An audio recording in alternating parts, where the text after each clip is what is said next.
제가 지난 겨울에 대교역 총장님들 회의에서 발표를 한 적이 있었습니다. 그 내용하고 상당히 비슷하기도 하지만은 또 코로나 이후에 여러 가지 또 변화되는 모습도 있고 하는 것이 있어가지고 조금 차이는 있다라는 것을 제가 먼저 말씀을 드리겠습니다. 제 전공이 사실 영문과 교수지만은 우리 대학에서는 제 전공을 보직이라고 이야기를 합니다. 그러면 제가 92년도에 한양대학교 교수가 됐는데 96년부터 시작해갖고 2018년까지 한 번도 안 쉬고 보직만 했습니다.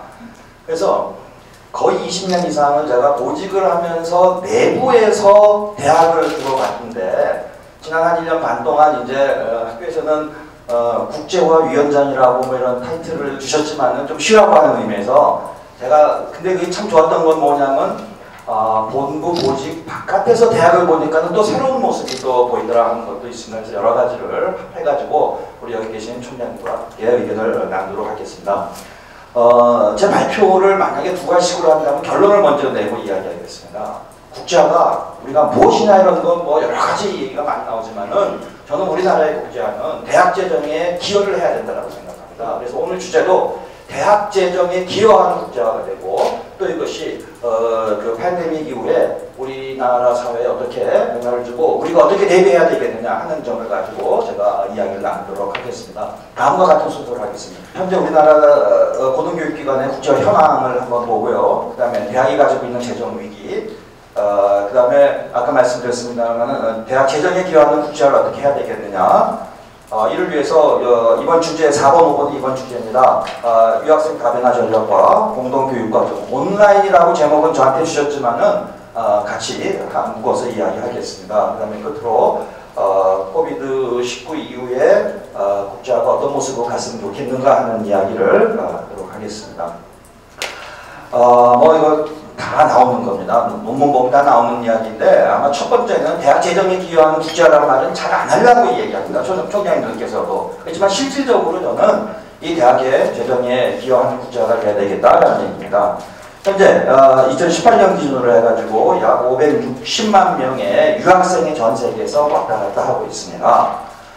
우리나라 유학 시장을 보시면은요, 2012년, 2013년, 2014년에 조금 떨어졌었습니다. 이 이유는 뭐냐면은 이때가 우리 국제화 인증위원회 1차 년도입니다. 그래가지고 그때 저도 이제 참여를 하고 지금까지 참여하고 있습니다만은 많은 대학들이 국제화를 하면서 여러 가지 불체율이라든지 중도 탈락률 같은 것이 형편없는 대학들이 많아가지고 의도적으로 그 대학은 비자 제한을 걸었기 때문에 이렇게 많이 떨어졌습니다. 그 이후로는 급격하게 늘어났습니다. 그런데 보다시피 2020년도에 4% 정도 우리나라 전체적으로 유학생 수가 감소했습니다. 지금 감소한 거는 학위과정과 어학연수 단기반부까지 다 합해가지고 4% 정도가 감소했다라는 얘기가 볼 수 있습니다. 근데 학위과정은 붉은색으로 되어 있는 건 학위과정입니다. 학위과정은 한 10% 이상 증가를 했습니다. 그런데 놀랍게도 단기과정, 특히 어학과정은 급속도로 떨어질 거라고 생각을 떨어졌고 앞으로 이거는 또 가속화될 것이다 라는 것을 제가 말씀을 드리겠습니다.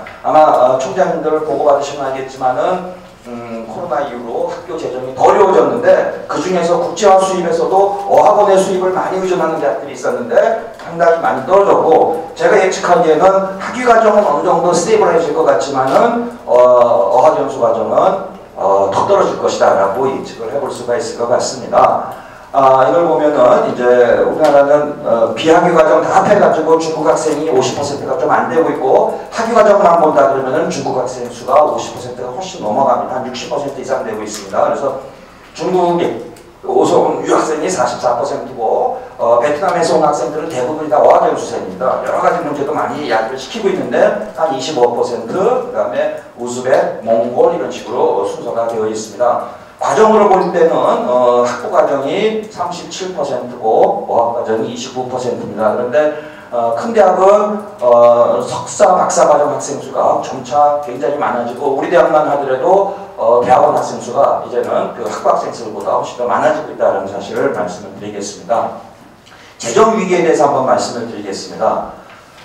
대학교육지 대기업에서 발행하신 잡지인데 2년 전에 그 지령 200주년 기념으로 해가지고 각 총장님들께 설문조사를 했습니다. 대학 총장님들이 가지고 있는 고등교육의 가장 핵심적인 것이 무엇이냐? 압도적으로 뭡니까? 1번, 2번이지 않습니까? 등록금 등 재정 수입이 하락하고 있다. 그 다음에 낮은 수준의 정부 재정 지원이다 라고 하시는 분들이 대부분의 답을 하셨습니다. 아마 지금 여기 계신 총장님들도 똑같은 생각을 하고 생각을 할 수 있을 것 같습니다. 우리 대학 경우 한번 보겠습니다. 입학금 폐지됐지 않습니까? 아마 내년이 마지막 정도인데 우리 대학 같은 경우에 한 100억 정도에 대해서 적자가 날 거예요. 적자라기보다도 수입이 덜 들어옵니다. 최저임금제가 지금 8,600원 됐죠, 이제는요. 급속도로 올라가고 있습니다. 물가 인상률은 다행히 그렇게 많이 안 올라가고 있다라는 얘기를 드리지만은 우리 대학이 서울 캠퍼스하고 에리카 캠퍼스하고 해서 한 450에서 500 정도 정부 재정 지원을 받고 있는데 대부분은 경쟁에서 받는 것인데 이제는 상당히 많은 것이 일반 재정 지원 사업으로 바뀌어가지고서 우리 대학에는 한 50에서 90억 정도가 예년 대비해서 덜 들어오고 있다라고 하는 것을 말씀을 드립니다. 이거에다가 이번 이야기부터 아마 여기 계신 총장님들도 마찬가지입니다만 우리 대학 같은 경우에는 모든 학생들한테 등록금 15만 원씩 반환했습니다. 15만 원 반환하면 우리 대학교 학생 수가 33,000명 중 되면 그냥 50억이 또 날아간 것입니다. 이것은요. 또 새 총장님 오셔가지고 2% 몇 년 만에 우리 이제 급여 올려주셨는데 그것이 부담이 또 50억 됩니다. 그러면은 그냥 일반적으로 이것만 가지고도 우리가 정상적으로 우리가 운영을 했었을 때에 100억 이상 적자가 납니다. 이걸만 가지고 봤을 때도. 근데 실질적으로는 이제 코로나까지 생각한다 그러면 훨씬 더 예측하지 못한 그런 적자 폭은 훨씬 더 커지리라고 생각을 하고 있습니다. 만약에 이런 일이 기업에서 일어난다면 어떻게 되겠습니까? 뭐 누군가가 테이크오버 해가겠죠. 기업체를요. 그죠? 아니면은 M&A 하든지 또 아니면 뭡니까? 그것도 안 되면 문 닫아야 될 겁니다. 이렇게 된다 그러면요. 근데 잘 버티고 있습니다. 어쨌든 간에요. 그죠? 그렇기 때문에 이 버티는 방법 중에 하나가 제일 쉬운 게 뭐냐? 비용 절감하는 겁니다. 근데 저는 늘 발표할 때마다 비용 절감과 그러니까 코스트 다운 시키는 거와 밸류 업 하는데 코스트 다운 시켜가지고 할 수 있는 것은 굉장히 제한적입니다. 정말 해야 되는 것은 뭐냐? 각 대학이 가지고 있는 밸류를 높여야 된다는 얘기입니다.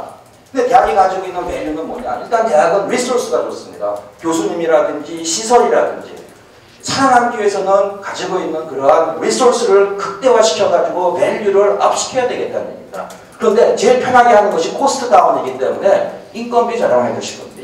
인건비 뭐 좀 절감하시려고 강좌 수 및 최소 이수학점 축소하려고 할 겁니다. 우리도 뭐 옛날에 140학점이었는데 지금은 100학점 조금 넘어가게는 이렇게 바뀐 것 같아요. 네.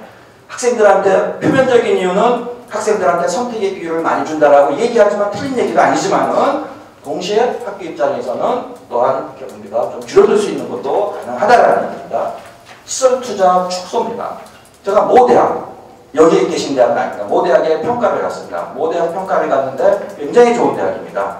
서울에 있는 대학인데 평가를 갔는데 화장실을 먼저 갔습니다. 화장실을 가봤는데 제가 각 대학 갈 때마다 제일 먼저 찾아가보는 것 중에 하나가 화장실입니다. 화장실을 얼마나 관리하느냐를 가지고 제 경험으로는 학교가 잘 돌아가느냐 안 돌아가느냐 하고 약간의 상관관계가 있습니다. 그렇기 때문에 제가 화장실을 한번 가봤는데 화장실에요. 정말 냄새가 나고 제가 거민줄이 쳐있고 막 그렇더라고요. 그래서 여기 있는 처장님한테 그랬습니다. 왜 이래요? 그랬더니 일하는 아줌마를 많이 줄였다고 얘기하시더라고요. 시설 투자 축소할 겁니다. 그죠? 기타 절약 캠페인 할 겁니다. 에너지 줄이자, 뭐 전기 줄이자, 물 줄이자 하될 겁니다. 그렇지만은 이래가지고 줄일 수 있는 거 굉장히 제한적이다는 얘기입니다. 저는 그렇기 때문에 결국 우리가 아까도 말씀드렸습니다만은 어떻게 하면은 우리가 이러한 밸류를 업시킬 수 있겠느냐? 저는 국제화가 가장 앞서는 거라고 생각합니다. 우리 지금 한양대학교 외국인 학생 수가 한 3,600명 정도 되고 이렇게 돼 있습니다. 2019년 기준으로 해가지고 457억을 수익을 올렸습니다. 이게 표현이 적절치 않습니다. 수익이라고 하는 표현은 적절치 않지만 어쨌든 학교 재정에 457억을 기여를 했습니다. 이건 적은 숫자가 아닙니다. 여러분도 잘 아시겠지만 국제화 수입 중에 우리가 순수익률로 따지면 제가 옛날에 계산했을 때 55%에서 60%입니다. 그렇다 그러면은 이거 한 500억이라고 계산 좋게 해가지고 50억으로 본다 그러면 한 300억 정도는 순수익이 된다는 얘기입니다. 그럼 제가 농담으로 얘기하는 것이 만약에 300억 순수익을 내기 위해 가지고는 일반 제조업에서 한 5천억 정도 되는 규모의 제조업을 운영하는 겁니다. 제조업에서 5% 이익 내면 잘 되는 회사거든요. 지금 순수익이. 그러면 대학에서 300억에서 350억의 순수익을 낼 수 있는 거라면은 제조업을 5천억 이상 하는 겁니다. 이거 상당히 큰 겁니다. 이거는요. 외국인 유학생 지원자 현황을 보겠습니다. 이건 등록 학생이 아니라 지원자입니다. 여기 보면은요, 저도 이 수치를 보고 깜짝 놀랐는데 계속 올라가는데 올해 이제 지난달에 우리가 내년 1학기 학생 마감을 했습니다. 올해 지원자 수가 4,437명이 지원했습니다. 유학생 수가요. 어마어마하게 지원이 많습니다. 저희는 코로나 때문에 외국인 유학생 수가 줄어들리라고 생각했는데 지원자 수가 4,437명이 지원을 했습니다.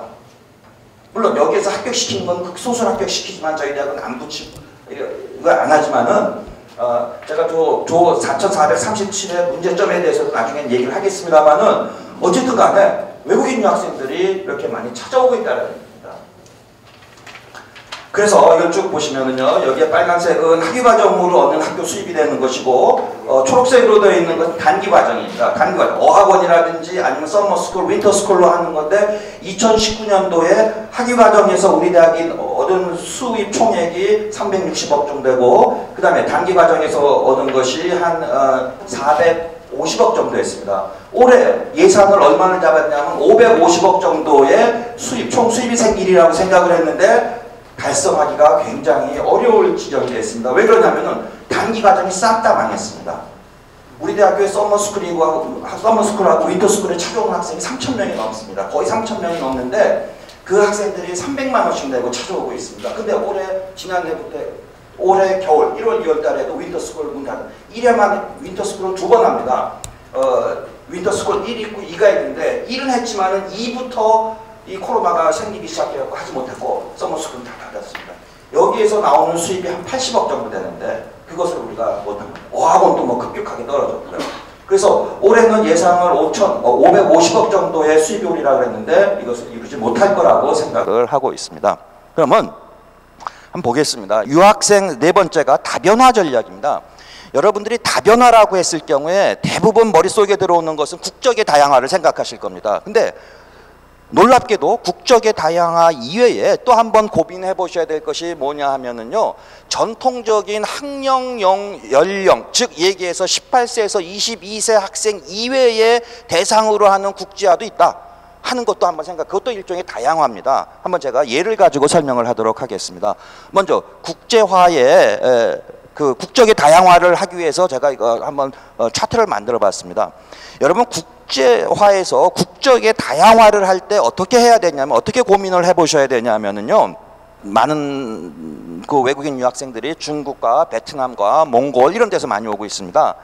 그런데 여러분들이 한번 생각해 봐야 되냐면요, 우리의 경쟁 국가를 어디를 봐야 되냐면은 중국은 우리의 경쟁 국가가 아닙니다. 또 다른 뭐가 있기 때문에 거기는 경쟁 국가로 제외시키고 일본, 태국, 대만 이런 나라를 경쟁 국가로 봐야 됩니다. 어떤 공통점을 가지고 있냐면은 영어가 모국어가 아닌 국가입니다. 영어가 모국어인 국가하고는 우리는 경쟁이 되지 않습니다. 그리고 로케이션이 아시아여야 됩니다. 그러면은 우리의 경쟁 국가라고 하는 말레이시아도 안 됩니다. 경쟁. 왜? 말레이시아도 영어로 공용어가 돼 있기 때문에 많은 것이 영어로 교육되어 있기 때문에 외국인 유학생들을 데려오기가 우리보다 훨씬 편합니다. 그러면 우리가 경쟁하는 해외 국가는 어디냐면은 일본이나 대만이나 태국 같은 나라를 봐야 된다. 그러면 그 나라는 어느 나라 학생들이 많이 오느냐를 봐야 되겠죠. 그 나라는 우리는 안 오는데 그 나라를 많이 찾아오는 나라를 봐야 됩니다. 여기에 보면 제가 이렇게 만들어 놨습니다. 보면요, 오히려 우리나라가요, 일본보다 학비가 더 비쌉니다. 여기에요. 학비가 우리나라가 더 비쌉니다. 이랬을 때 우리는 신흥시장을 개척을 해야 되는데, 여기 보면 지역에 다가가갖고 6개의 나라가 여러분들 혹시 관심이 있으시면 꼭 알아두셔야 됩니다. 저 6개국이 앞으로 포텐셜이 굉장히 많은 나라들입니다. 왜? 저 나라들은 태국이나 아니면 타이완이나 일본에 많이 나온 나라들입니다. 어떤 나라들이 됩니까? 저기는 인도네시아 첫 번째입니다. 여기 아래에 있는 인도네시아입니다. 네팔, 미얀마, 모로코, 나이제리아입니다.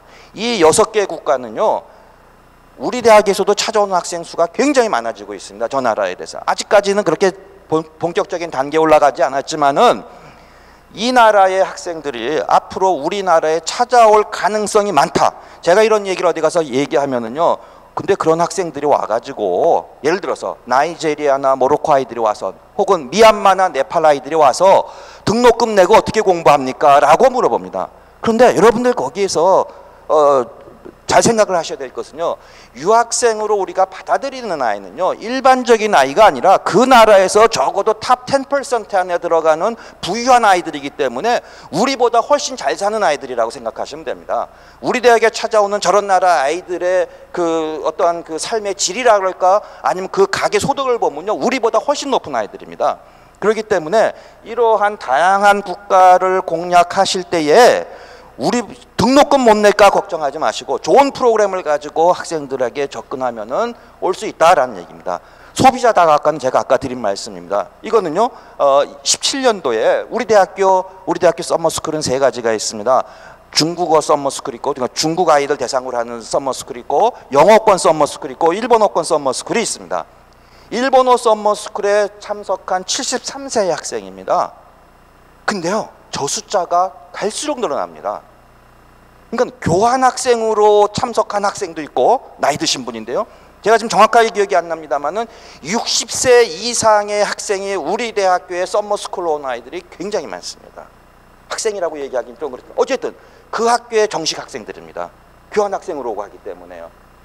그러니까 이것이 시사하는 것은 앞으로 우리 대학이 국내 학생들을 생각할 때도 전통적인 18세에서 22세까지의 적정 학령 인구만을 타겟으로 하기보다는 저런 학생들도 우리한테 어마어마하게 큰 시장이 되어질 수 있을 뿐만 아니라 외국인 아이들도 마찬가지랍니다. 외국인 학생들도 분명히 우리가 저 사람들을 위해서 어떤 프로그램을 만들어주느냐 가지고 우리가 좋은 걸 만들 수 있다는 얘기입니다. 이영애가 굉장히 뜨던 시절이 있었습니다. 이영애가 아시다시피 한양대학교 나왔습니다. 그래서 우리가 이영애 마케팅을 했습니다. 그랬더니요, 너무나 많은 사람들이 왔고, 특히 일본의 아줌마들이 또 굉장히, 아주머니들이 또 학교에 굉장히 많이 왔었습니다. 어쨌든 각 학교가 가지고 있는, 제가 아까 모두에 말씀드렸습니다만 각 학교가 가지고 있는 리소스가 다를 겁니다. 그거를 어떻게 우리가 극대로 활용하느냐 가지고서 이런 것들은 충분히 운영해 볼 수가 있는 프로그램이다라고 말씀을 드립니다. 그래서 지역의 다각화도 생각하실 뿐만 아니라 소비자의 다각화도 우리가 국제화해서 고민해 봐야 될 것이다 라고 생각합니다. 외국 대학과의 공동 교육 과정입니다. 이것에 대해서는 우리가 굉장히 지금 지난번에 교육부에서도 법을 바꿔 가지고서 굉장히 자유롭게 풀어줬습니다만은 우리 총장님들께서 몇 가지 생각을 하셔야 될 것이, 지금 전 세계에 해외 캠퍼스가 몇 개 있느냐 하는 걸 보시면은요, 제가 가지고 있는 통계가 2015년까지 뿐이 없어갖고 보시면은요, 2000년도에 67개가 있었습니다. 근데 2015년도에 248개의 해외 캠퍼스가 있습니다. 근데 그 중에서 61%가 아시아 지역에 있고 중국, UAE, 카타르, 싱가포르 같은 데 순으로 많이 와 있습니다. 운영 국가는 미국과 영국, 대부분이 영어권 국가가 압도적으로 많이 있습니다. 그런데 여기서 보시면은요, 싱가포르, UAE, 중국 같은 데가 이렇게 굉장히 탑 스쿨들이 많이 와 있다라는 것입니다. 네. 우리나라도 정부에서 해외 캠퍼스 얘기를 굉장히 많이 하고 있습니다. 그렇지만은 긍정적인 면도 있고 부정적인 면도 있다 하는 사실을 보고 제가 어떤 측면이 긍정적이고 어떤 측면이 부정적이고 고민을 해봐야 될까 하는 것에 대해서 한번 같이 이야기하도록 하겠습니다. 뭐 총장들 잘 아시겠지만은 우리 고등교육법에 의하면은 우리나라 대학이 해외로 나갈 수 있는 방법은 3가지입니다. 분교 형태와 캠퍼스 형태와 프랜차이즈 형태입니다. 분교 형태라고 하는 건 쉽게 얘기해가지고 지금 우리나라의 대학에 보면은요, 우리 한양대학교는 에리카 캠퍼스입니다. 그건 캠퍼스의 개념입니다. 그렇지만은 제가 정확하게 맞을지는 모르지만 예를 들어 동국대학교 하면은 동국대학교의 서울 캠퍼스하고 경주는 아마 분교의 개념일 겁니다. 그죠? 그러니까 학교가 2가지가 되어 있을 겁니다. 분교의 개념으로 가지고 있는 거와 해외 캠퍼스가 있는 겁니다. 만약에 분교를 한다 그러면요, 동일 전공을 만들 수도 있습니다. 예를 들어서 동국대학교가 서울 캠퍼스에 영문과가 있으면은 경주 캠퍼스에 분교에다가 영문과를 만들 수 있습니다. 그렇지만은 해외 캠퍼스인 경우에는 캠퍼스로 갔을 때는 동일 학과는 만들 수가 없습니다. 그래서 예를 들어서 우리 대학에는 처음에는 이런 것이 법적으로 이런 것들이 명확하지 않을 때는 서울 캠퍼스에도 법학대학이 있었고 에리카 캠퍼스도 법학대학이 있었지만은 이 개념이 정립화되면서 에리카 캠퍼스의 법대는 없애버렸습니다. 그래서 서울 캠퍼스하고 합해버리고, 예를 들어 기계과 같은 경우에도 이름을 조금 바꿔가지고 운영은 하지만은 기본적으로는 동일 학과를 운영할 수 없다라는 것이 됩니다. 근데 해외 분교나 해외 캠퍼스나 우리가 생각하기 굉장히 저거를 운영하기 어려운 거는요, 재정의 문제입니다. 교비가 일단 못 나가게 돼 있습니다. 교비가 안 나고 재단에서 전입금을 이용할 수는 있지만은 교비가 나가지 못하는 상황에서 해외 분교를 만들고 해외 캠퍼스를 만든다라고 하는 것은 실질적으로 가능한 얘기가 아닙니다. 그러면 제일 손쉽게 할 수 있는 것은 뭐냐? 프랜차이즈가 됩니다. 프랜차이즈를 하는데 굉장히 좋은 아이디어를 가지고 하고 있습니다. 그러한 방법들을 우리나라 대학이 한번 고민했으면 좋겠다라는 얘기가 됩니다. 그래서 지금 현재 운영하는 대학들이 인하대, 여주대, 부천대, 경인대, 서정대 갖고 제가 얼마 전에 평가를 했습니다. 아직까지 법적인 문제가 조금 걸려 있습니다. 이것이요. 그래가지고 상당히 골치 아프게 되는데 어떻게 해결되는지는 모르겠습니다만은 어쨌든 이 세 가지가 있는데 제 생각에 현재는 우리나라 대학들이 해외 분교와 해외 캠퍼스에 대해서는 잊어버리시고 프랜차이즈를 어떻게 운영하는 것이 좋지 않을까 하는 생각은 제가 한번 해보고 있습니다. 그래가지고 이거 이제 우리 여기에서도 신문에서 나왔습니다만은 뭐 잘 풀린다라고 이야기하고 앞으로 교육과정 운영이 가능한다라고 이야기했습니다만은 제일 아래 보시기 바랍니다. 유수대학 계획 모두 수포로 돌아갔다라고 이야기하고 있습니다. 왜 그런가 하는 것도 한번 같이 보시기 바랍니다. 예. 여기 보면 전부 다 뭐 교비로 쓰면 안 된다, 교비다 하는 것이 전부 다 이것 때문에 안 되고 있는 것입니다. 우리 대학이 이거 언제냐 하면요, 2014년 얘기입니다. 14년에 말레이시아 정부하고 협정을 맺어가지고서 HMIT라고 한양 말레이시아 인스티튜트 오브 테크놀로지라고 하는 것을 만들기로 해서 제가 수십 번 왔다 갔다 하고 해가지고 이런 모형도까지 다 만들었습니다만은 도저히 이게 진행이 되지 않습니다.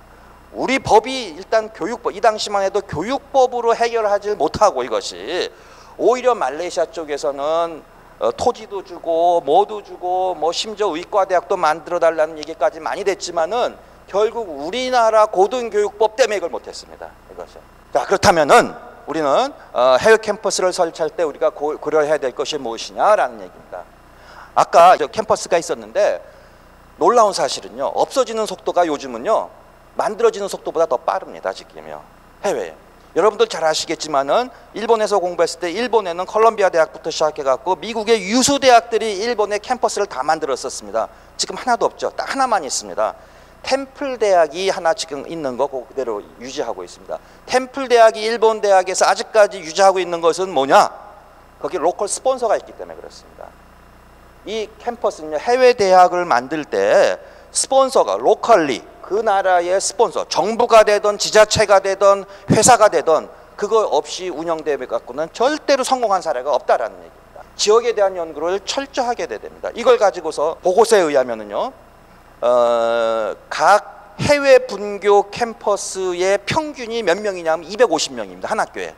500명이 넘어가는 대학교가 하나도 없다라고 이야기하고 있습니다. 그만큼 이게 장사가 안 되는 겁니다. 그쪽 얘기를 해가지고요. 그리고 해외 캠퍼스를 운영해가지고 자기 본교에 재정을 기여하는 대학은 거의 없다라고 이야기하고 있습니다. 그래서 지역에 대한 연구를 철저히 하고 들어가야지 된다는 얘기입니다. 해외 국가의 문화와 기대에 부합해야 됩니다. 가장 대표적인 것이 뭐냐면요, 예일 대학이 NUS, 싱가포르 국립대학하고 해갖고 예일 NUS 프로그램을 만들었습니다. 지금 잘 진행되고 있는데 없어질 뻔했습니다. 왜 그러냐면은 그 프로그램은 주로 인문학인데 인문학을 강의하면서 싱가포르 정부의 정책에 반하는 이야기를 프로그램에다 굉장히 많이 넣습니다. 어쨌든 싱가포르라고 하는 나라가 봤을 때에 정부 입장에서 봤을 때는 달갑지 않은 커리큘럼들이 굉장히 많이 들어있었습니다. 그렇기 때문에 허락은 해줬지만은 운영하는데 굉장히 애로를 먹고 지금 어떻게 그냥 굴러가는 걸로 알고 있습니다. 정치적 안정 고려해야 됩니다. 영국 대학들이요, 남호주 지역에다가 굉장히 많은 분교들을 만들었습니다. 그런데 시간이 지나가지고 다 없어졌습니다. 왜 그러냐면은 남호주 지역의 거버넌스가 바뀌었습니다. 그래가지고 지원하겠다라고 하는 것들이 다 없어지게 해가지고 우리나라도 지금 비슷한 겁니다. 송도에 가면은 한 5개, 6개 정도 해외 캠퍼스 있지 않습니까? MB 시절에 어마어마하게 정말로 자존심 상할 정도로 많은 지원을 했는데 지금 그 대학 재정적으로 어려운 대학이 있는 걸로 제가 알고 있습니다. 그 이유는 뭐냐? 이제는 더 이상 재정 지원이 많이 가지가 않기 때문에 그렇다는 얘기입니다. 이 전략적 파트너십이라고 하는 것이 저는 굉장히 중요하다고 생각합니다. 아까 말씀드렸습니다만 해외 분교나 해외 캠퍼스는 우리나라의 대학이 단독적으로 나가가지고 우리 대학의 재정에 기여할 수 있는 가능성은 0이다라고 저는 봅니다. 또 현실적으로 사립대학에서 재단이 그거를 운영할 수 있는 대학은 더더욱 이게 없다고 생각을 하고 있습니다. 그러면 전략적 파트너십은 어떤 것이냐? 3가지 중에 하나야 된다고 생각합니다. 첫 번째는 아까 말씀드렸습니다마는 그 나라의 정부라든지 아니면 지방자치제하고 협력을 해가지고서 학교를 운영해야 됩니다. 제가 말씀드렸습니다마는 전 세계에 있는 해외 캠퍼스의 약 30%는 그러한 정도로 해가지고 그 지역의 스폰서를 받고 있다는 사실을 제가 말씀을 드리고 싶습니다. 두 번째는 어떠한 전략이 되어야 되냐 하면은요, 우리 예를 들어서 베트남입니다. 제가 한 3년 전에 베트남에 지금 삼성전자 그 공장 하는데 옆에 거기에 한 10만 평을 땅을 준다 그래서 우리 대학 이사장님하고 직접 가가지고 기공식까지 다 하고 왔습니다. 근데 상당히 지금 진척이 늦어지고 있습니다. 어쨌든 두 번째 전략은 뭐냐? 현지에 있는 우리 기업하고 전략적 파트너를 맞을 수 있어야 됩니다. 예를 들어서 삼성전자라든지 아니면은 뭐 베트남이나 아니면 이런 나라에 우리나라 대기업들이 굉장히 많이 나가 있습니다. 그쪽 대학 그쪽에 있는 삼성전자 가서 거기에 있는 분들하고 얘기해 보면은 자기들이 필요로 하는 중간 정도의 매니저급을 교육시켜 주기를 굉장히 바라고 있습니다. 그렇기 때문에 두 번째 전략 중에 하나라면은 현재 나가 있는 우리나라 기업체하고 우리가 같이 이거를 할 수 있는 방법을 찾으면 가능하다라는 얘기입니다. 세 번째 방법은 제가 계속 말씀드립니다만은 개별 대학이 나가가지고 성공할 수 있는 가능성은 거의 없다. 그럼 어떻게 하느냐?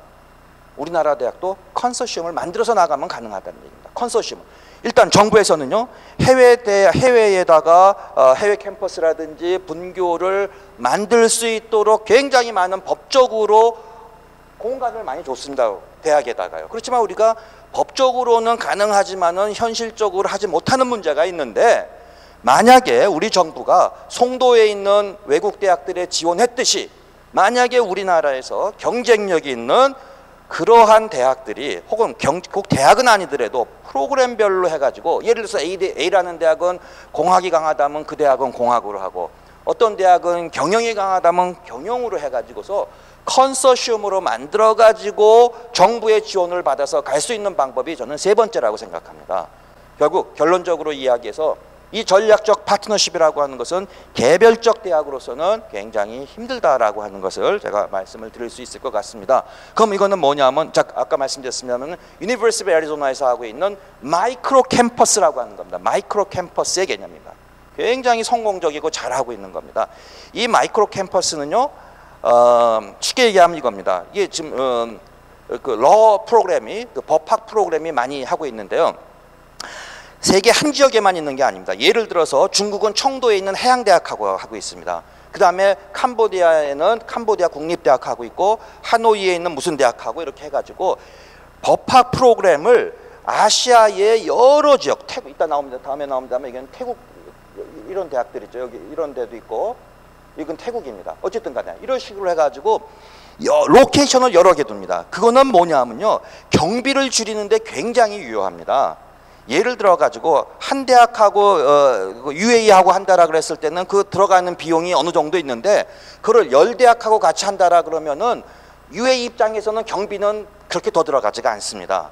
그리고 또 뭐가 좋냐 하면은 그 UA에 있는 그 미국 학생들이 필요한 현지에 자유롭게 또 갈 수 있다는 장점도 있습니다. 그리고 등록금은 얼마를 받고 있냐면은 크레딧당 200불에서 국가에 따라서 500불로 받고 있습니다. 그러면은 대략적으로 해가지고 1인당 한 7,000불 정도 낸다라고 얘기를 들었습니다. 물론 그것이 유니버시티 오브 애리조나의 그 튜이션보다는 굉장히 낮지만은 그럼에도 불구하고 여러 대학에서 같은 프로그램을 돌리다 보니까는 경쟁력이 있고 비용이 굉장히 절감되더라라는 얘기입니다. 이거는 한번 그 총장님들 가셔가지고 유니버시티 애리조나의 마이크로 캠퍼스의 프로그램을 한번 참고하셔가지고 이 프로그램은 전적으로 프랜차이즈 프로그램입니다. 그래서 이것이 과연 여러분들 총장님이 하시는 프로그램에 적합한지에 대해서는 한번 해보시기 바랍니다. 전 세계에 650개의 위치에 이런 것들을 가지고 있다라고 이야기를 하고 있습니다. 코비드-19 이후에 고등교육 국제화 재원에 대해서 한번 말씀을 드리겠습니다. 제가 이거를 어디 가서 이제 발표할 때마다 느끼는 것이 뭐냐면은 이 국제화는 정말 여러분들 한번 총장님들 학교 재정을 들여다보시면은 갑갑하실 겁니다. 올해는 더 하실 겁니다. 그죠? 어떻게 해결 방법이 없을 겁니다. 갈수록 더 악화될 겁니다. 이거는요. 그러면 냉정하게 얘기해서 우리가 그래도 조금 뭔가를 더 재정을 확충시킬 수 있는 방안은 뭐냐? 학생 더 데리고 들어오는 방법뿐이 없지 않겠습니까? 외국인 학생이요. 그죠? 그런데 코로나가 생겨가지고 아까도 얘기했지만은 지난 10년간 쭉 올라오던 것이 4% 감소됐고 단기간 또 감소될 수 있으리라고 저는 생각합니다. 한번 보겠습니다. 학위과정부터 한번 보겠습니다. 학위과정.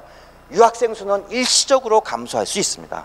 아까 얘기했지만은 19년에서 20년 올 때 4% 정도 감소했습니다.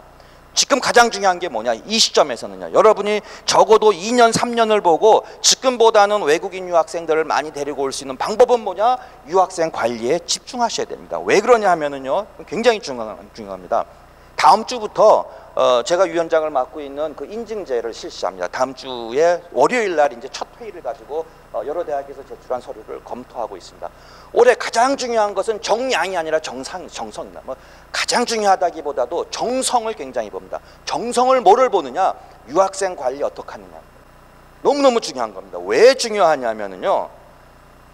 제가 지금 올해는 3기인데요. 1기부터 지금까지 한 번도 안 빼고 쭉 다 이거에 관련을 했는데 유학생이 그래도 그 학교의 규모에 비해서 많은 대학은 정말로 공통점이 있습니다. 관리 잘하는 대학입니다. 관리 잘하는 대학이 유학생들이 많습니다. 그것은요. 유학생 관리에 여러분들 집중하셔야 됩니다. 김천 구미 지역에 있는 대학을 갔습니다. 현장 실사를 갑니다. 실태조사를 하러 갔는데 방학인 줄 알았어요. 학생이 없어가지고 방학인 줄 알았어요. 그랬는데 거기에 있는 처장님이 저보고 점심을 같이 먹자 그러더라고요. 평가할 것도 없어요. 점심을 같이 먹재요. 근데 평가위원장이 가지고 점심 먹을 수 없잖아요.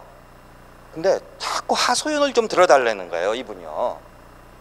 그래갖고 같이 왔던 평가위원들한테 양해를 구하고 나는 이 학교 가가지고 한번 들어보고 앞으로 어떤 학교의 문제점이 무엇이고 하는 것도 우리가 위원회 차원에서 알아두는 건 좋을 것 같으니까는 내가 한번 점심을 같이 먹겠다 해가지고 그 처장님한테 뭐라 그랬냐면은 그러면 교직원 식당에서 같이 식사합시다 라고 이야기했어요. 2층에 있어요. 교직원 식당이 있는데 이쪽은 교직원 식당, 이쪽은 학생 식당이에요. 학생 식당은 학생이 거의 없어요. 교직원 식당에는 교수님하고 직원 선생님들이 모여갖고 식사를 하고 있습니다. 깜짝 놀랐어요. 내가 그 처장님한테 여쭤봤습니다. 처장님, 자존심 상하지만 제가 질문 하나 할게요.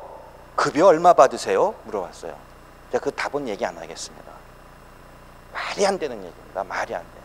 처장님인데 제가 급여 얼마 받으십니까? 라고 물어봤더니 얼마라고 이야기하는데 그 표정이 자괴감이 들고 저도 같은 교수지만 어떻게 이럴 수가 있을까 하는 생각이 듭니다. 근데요, 놀라운 것은 오전에 그 학교에서 그걸 했어요. 오후에는 거기 김천구미 쪽에 도로가 크게 나 있더라고요. 길 건너요. 길 건너에 있는 학교를 오후에 가서 평가를 하는 거예요. 똑같은 2년제 대학입니다. 학생들이 너무너무 외국인 학생만 900명이에요. 제가 느낀 거예요. 야, 왜? 우리가 항상 그런 얘기를 많이 하지 않습니까? 우리는 지역이 안 좋아. 지역이 안 좋기 때문에 외국인 유학생도 없어. 이런 얘기를 하지만은 저는 그렇게 말하는 건 직무유기라고 생각합니다. 왜? 한번 보세요. 큰 거리 하나를 두고 앞뒤에 있는 대학은 어떤 대학은 급여를 얼마 받는데 어떠한 대학은 외국인 학생 수가 1000명 가까이 있다는 얘기입니다. 지역을 핑계대는 것은 그거는 저는 직무유기라고 생각합니다. 일 안 한다는 얘기죠. 하기 싫은 거죠. 왜 그런지 아십니까? 여러분들. 국제화의 가장 큰 적은 어디에 있냐면 내부에 있습니다. 내부에 있어요. 누가 내부입니까? 교수님들, 직원들, 학생들 셋이 이게 국제화의 적입니다. 교수님들 영어 강의하려고 그러면은 안 합니다. 영어 강의 안 하려고 그러죠. 외국인 유학생들 놓고 강의하시라 그러면은 저거 한국말도 못하고 뭐도 못하고 하는 아이들 어떻게 가르치냐. 제가 그때마다 교수님들한테 하는 소리가 있습니다. 교수님, 교육이 공부 잘하는 아이들만 가르치는 게 교육입니까? 변화시키는 거 교육입니다.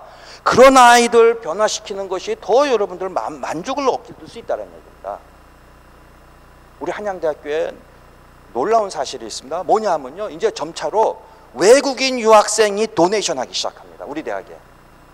액수가 큽니다. 우리 영문과 학생이 하나 있어요. 시간 됐나요? 이따가 혹시 하나 예를 할게요. 많이 듣는 예인데, 여름이었어요. 9월달. 첫 수업을 들어갔는데 한 학생이, 난 걔 뭐 어느 나라 아이도 뭐 한국에 생긴 거 보면요, 나시를 입었는데 온 몸에 문신을 하고 있어요. 난 근데 그런 거 보기가 싫거든요. 문신을 하고 있는 거야. 그래서 끝나고 수업하면서 너 끝나고 내 연구실로 와라 그랬어요. 찾아왔어요. 얘가. 이 보니까는 다른 나라 학생이에요. 그래서 왜 이러냐 그랬더니 자기는 힙합을 하는 아이래요. 그래서 이제 어쨌든 간에 그래갖고 또 외국 학생이라 그러니까 또 잘 해주고 했는데 그해 추석에 저를 찾아왔어요. 그거 정말 전설 같은 이야기입니다. 교수님, 한양대학교에 저 10억 기증할래요? 그런 거예요. 이건 무슨 돈이 있어서. 네이버를 자기 기사를 보여주는 거예요. 얘가 뭐를 했냐면은 대만, 일본, 중국 이렇게 해가지고 엔터테인먼트 회사를 차려가지고 그 계약금을 얼마 받았다라는 게 네이버에 떠 있더라고요. 막 가슴이 설레기 시작하는 거예요. 돈 액수가 10억이 중요한 게 아니라 제가 맡은 국제처에서 이렇게 아이들의 그 결과가 나온다는데 더 신이 난 거예요. 그래서 교무위원회가 갖고 제가 잘난 척을 좀 했습니다. 교무위원회에서 보세요, 이제 국제처에서 이렇게 외국 학생들 만드니까는 이제 10억 낸답니다. 그랬는데 딱 어떤 분이 교수님이 손 들고 그러더라고요. 그거 받으면 안 된대. 왜 안 됩니까? 그랬더니 영남법 위반이래요. 그거 받으려면 걔 졸업한 다음에 받아야 된대요. 그러니까는 재학 중에는 안 된대. 그러면요, 졸업한 다음에 받아야 된대요. 근데 그 녀석이 아직까지 졸업을 못 하고 있어요. 어쨌거나 여러분들이 이게 우리 앞으로의, 제가 그래서 늘 얘기하는 것이 뭐냐, 이 국제화에 대해서 구성원들이 불만도 많고 어려움도 많지만은 두고 보시라고. 한양대학교를 졸업한 한국 학생이 앞으로 10년 후에 한양대학교에 더 기여를 할까? 외국 유학생이 더 기여할까? 저는 확신합니다. 외국 유학생이 훨씬 더 기여할 거라고 생각합니다. 교수님들 그렇게 힘들어하세요. 직원 선생님들 마찬가지죠. 직원 선생님들 중에서 제일 힘들어하시는 분이 어디냐면은 기숙사에 계신 분들이에요. 아까 얘기했죠. 우리 서머스쿨 하면 한 3,000명 정도 와요. 그러면 걔네들이 안 오면은 기숙사는 텅텅 비니까는 직원 선생님들 편할 거 아니야, 그죠? 근데 걔네들이 오니까는 난리예요. 이거는 일도 자기네들 쉬어야 되는데 방학 때 걔네들 오니까는 직원 선생님들 반대합니다. 학생들 너무나 잘할 거예요. 팀플하는데 4명 중에 1명 외국인 있으면 싫어합니다. 그것도요. 정말로 국제화의 가장 큰 문제는, 각 대학이 가지고 있는 국제화의 가장 큰 문제는 뭐냐? 제가 봤을 때는 내부의 반대 세력들입니다. 그 역할은 누구냐? 여기 계신 리더들의 역할입니다. 총장님들의 역할입니다. 어떻게 해야 되는가? 우리 대학은 그래도 많은 인센티브를 그 구성원들한테 주면서 여기서 나오는 수입의 일부를 하면서 해가지고 이제는 그래도 뭐 100% 컨센서스라고 얘기는 하지 않지만은 그래도 많이 구성원들이 국제화가 우리 한양대학교 발전에 너무나 중요한 동력이다라고 하는 것은 어느 정도 인정하고 있다는 얘기입니다. 하나 예를 들면 총장님들 계시기 때문에 이 말씀을 드린다 그러면요, 우리 전임 총장님은 뭐라고 얘기하셨냐면요, 9월 달에 첫 학과장 회의, 팀장 회의 때 딱 그러셨습니다. 올라오셔서 저 깜짝 놀랐어요.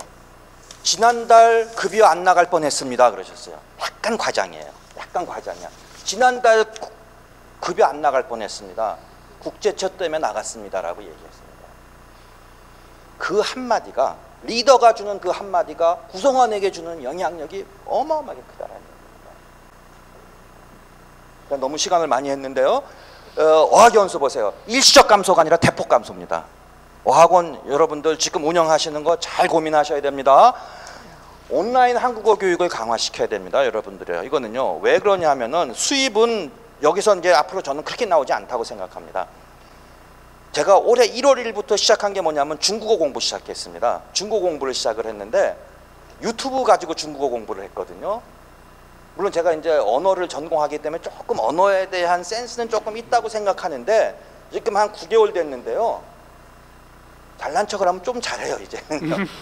물론 우리는 한자를 아는 세대이기 때문에 조금 이렇게 유리한 것도 있지만 그럼에도 불구하고 우리 중국어 선생님한테 제가 일주일에 2번 가가지고 중국어 개인 지도도 봤는데 칭찬을 굉장히 많이 받습니다. 무슨 얘기냐? 외국어 교육은요, 무료로 받을 때가 너무 많다라는 얘기입니다. 이거예요, 지금. 그러면 어떻게 해야 되냐? 온라인 교육을 잘 시켜가지고 이거를 학위 과정하고 연결시키는 그 기술을 갖고 있어야 됩니다. 이게 굉장히 중요한 겁니다.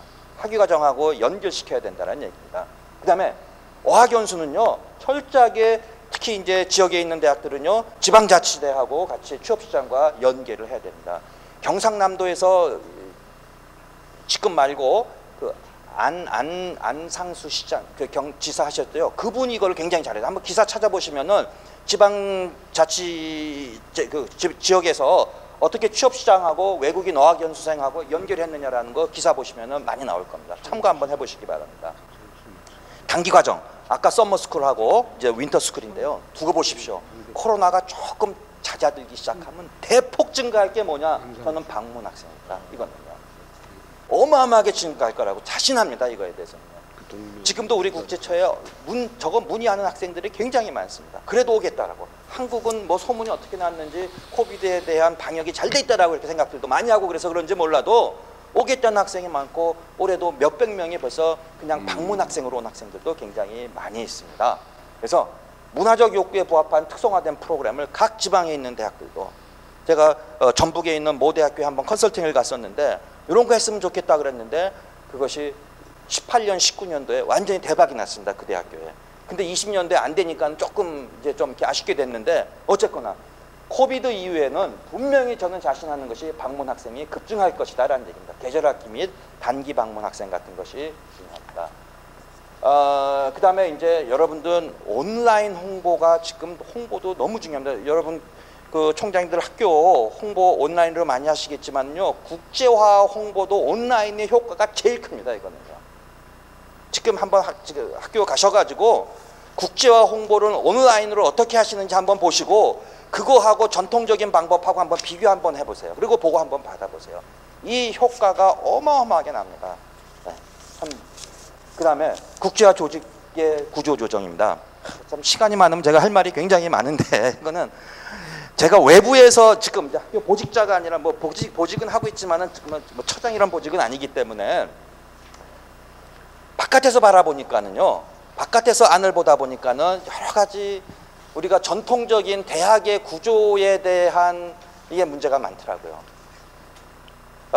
예를 들어서 단과대학교 행정팀을 보겠습니다. 우리 인문대학 보면은 팀장부터 해가지고 직원이 꽤 많아요.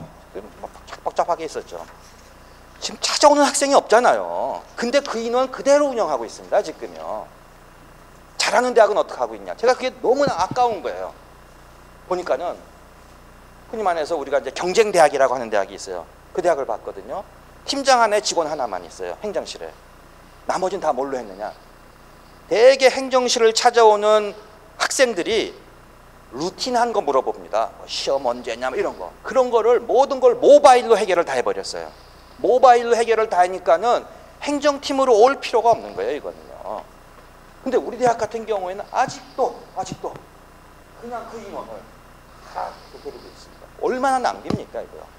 국제처 한번 보겠습니다. 지금 국제처가 각 대학마다 어떻게 운영되어 있고 있는지 말이지만은 우리 같은 경우는 크게 3팀으로 되어 있습니다. 하나는 입학, 하나는 교류, 또 하나는 관리 이렇게 되어 있습니다. 관리까지 3팀으로 되어 있는데 교류팀 한번 생각해 보세요. 아까도 얘기했지만 옛날에는 찾아오는 손님도 많고 또 뭐 총장님이나 누구나 해외 방문도 많은데 지금 그런 거 거의 없지 않습니까? 그럼에도 불구하고 그 조직 그대로 하나도 안 바뀌고 있다는 얘기입니다. 제가 드리는 건 우리 대학의 문제이기 때문에 여러분 대학에는 적용 안 될 수 있지만은 어쨌든 코비드를 이거를 계기로 해가지고 학교의 국제처뿐만 아니라 행정 조직을 한번 들어볼 수 있는 그 기회도 됐으면 좋겠다라는 생각을 저는 한번 해보고 있습니다. 연대에 굉장히 좋은 프로그램인데요. 이거는 코넬 대학하고 한 겁니다. 우리 대학도 요거 약간 카피했습니다. 어떻게 하냐면요. 코넬 대학에서 재학생입니다. 한국 재학생들인데요. 한국 재학생들인데 미국에 지금 알다시피 코로나 엄청나게 감염자 수가 많지 않습니까? 그렇기 때문에 이 한국 유학생들이 미국으로 들어가지 않고 코넬 대학하고 연대하고 협정을 맺어가지고 연세대학교에서 수업을 할 수 있도록 이야기를 했습니다. 그래서 이것은 연세대학교에서도 이렇게 하고 코넬 대학교에서도 스터디 어웨이 프로그램이라고 이걸 했습니다. 우리 대학도 에리카 캠퍼스를 시작했는데 제가 결과가 어떻게 되고 있는지는 잘 알아보고 모르고 있습니다만 어쨌든 이러한 프로그램들도 분명히 우리가 지금 여러 가지로 어려운 상황이긴 하지만은 또 새로운 시장도 우리가 볼 그런 가능성이 있다라고 이렇게 이야기를 할 수 있을 것 같습니다. 결론을 이야기하겠습니다. 제가 우연히도 워싱턴 포스트 최근 겁니다. 보니까는요, 뉴턴입니다. 뉴턴이 만류 인력을요, 자기가 다니던 트리니티 칼리지에서 한 게 아니라 팬데믹이 일어났던 16세기, 17세기죠. 1665년인가 그쯤 됐을 때요. 그때 학교가 다 소셜 디스턴싱이라는 얘기도 나오거든요. 여기서도. 그것 때문에 다 학교가 문 닫고 집으로 다 돌아갔습니다. 근데 뉴턴은 자기 집에 옆에 떨어져 있는데 큰 자기 또 땅도 있고 해갖고 거기서 살면서 거기에서 만류인력의 법칙을 착안했다라고 이야기합니다. 그러니까는 지금 우리가 위기라고 이야기하지만은 거기에서 이러한 기회를 찾을 수 있는 것이다. 이 기사가 너무나 재미있어가지고요. 한번 총장님들 한번 그 구글 들어가서 한번 찾아보시기 바랍니다. 얼마 전에 나온 겁니다. 이거는요. 워싱턴 포스트지에서 나온 거. 그래서 끝으로 한 말씀만 더 하고 얘기한다면요. 처칠이 한 얘기입니다. 패시미스트들은요. 어떻게 합니까? 기회 속에서 어려움만 보지만은 긍정적인 사람은 어려움 속에서 기회를 본다라고 하는 얘기가 있습니다. 지금이 위기라고 생각하지만은 제가 봤을 때는 국제화 관련돼서는 한 말씀으로 들어가지고 지금까지는 수직적 국제화였습니다. 무슨 얘기냐? 학교 차이에 의해 가지고 국제화의 성적이 좀 낮아져요. 서울에 있는 큰 대학은 외국인 유학생 수도 많고 뭐 해가지고 학생 수도 많고 재정적으로도 기여하고 수직적이었습니다. 두고 보십시오. 어떻게 관리하느냐에 따라서 저는 코로나 이후에 수평적 국제화가 될 수 있다라고 자신합니다. 이상 제 발표 마치도록 하겠습니다. 네, 감사합니다.